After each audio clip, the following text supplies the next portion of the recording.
Hello everybody and welcome to our series It's My Party.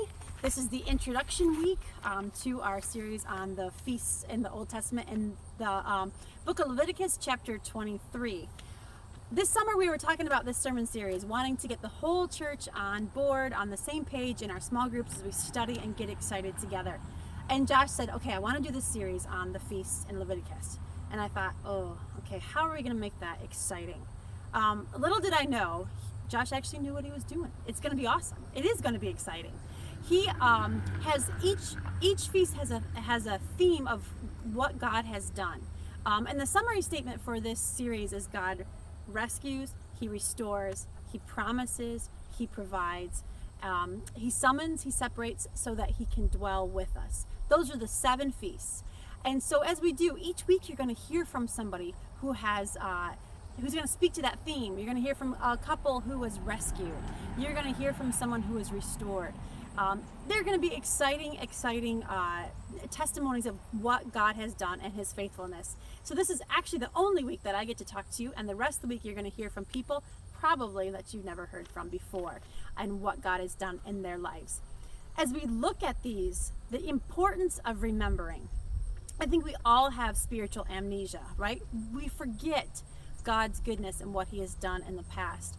And God knows that, which is why He established these feasts in the nation of Israel, so that they would always stop and always remember what He had done.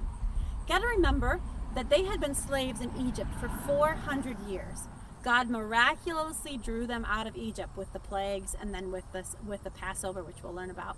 And they're in the desert, and God is giving the law to Moses. God is taking the time to establish culture. What is the nation of Israel going to look like? What are they going to wear? What are they going to eat? How are they going to treat each other? Who are they going to marry? What are they going to do if they've done something wrong? How is sin going to be paid for? God takes this time to establish the culture of the nation of Israel. And part of that culture, He established these rhythms of rest and celebration. He calls us once a week. Sabbath is supposed to be a delight once a week, where we rest and delight in God. And remember, for slaves, you work 7 days a week. You never rest, because if you rest, you're dead. You're supposed to be working. So to trust God enough to say, okay, I'm going to work on 6 and rest on 1, that's trust, right? And so God also establishes these 7 festivals throughout this year, this rhythm of life where we will stop and we will celebrate.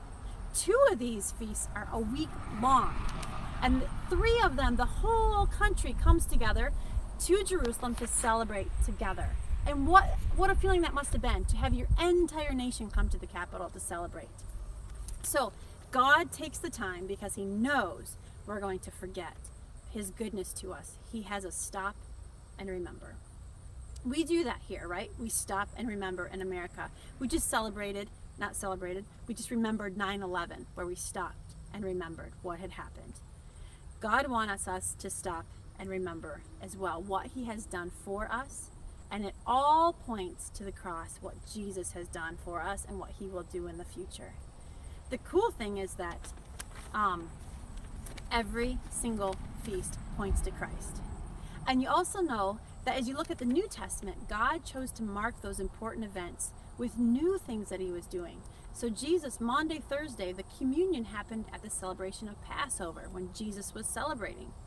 Then the Feast of Weeks, or also called Pentecost, is when the Holy Spirit comes. So God is still marking those times as a time to stop, remember, celebrate. When we were in Costa Rica, Jeff and I studied for 8 months in Costa Rica. We worked with Nicaragua. We needed to learn Spanish to do our work with our partner churches in Nicaragua, so we got to spend 8 months in Costa Rica. Well, we would always have these culture days. And culture days basically meant you see what their holidays were and you ate their food. Okay? So I thought, okay, we'll go eat their food and kind of see how they celebrate. It didn't really impact me a whole lot one way or the other. That's until I began to study to teach Spanish at the high school level. And when I studied Spanish at college, what they said to us was, you need to know the practices of a culture so you can understand their perspective. So what does a culture do? And then you'll understand what they think.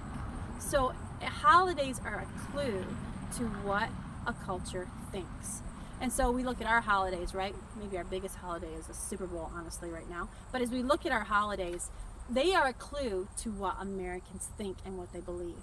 And I think God obviously knows that and said, you as a country, you as the nation of Israel, are going to be oriented. Your practice is going to be to orient yourself to me and to remember what I have done and what I promise to do in the future. So as we go, each week you're going to hear from somebody new. It's going to be phenomenal. I can't wait, actually, myself. It's super exciting.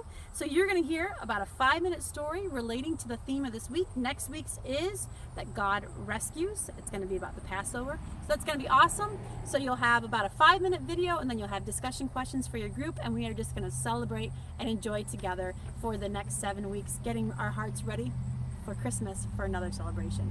So let's have a great fall together, and I can't wait to hear from you at church how it is going. So enjoy your evening, and we'll see you soon.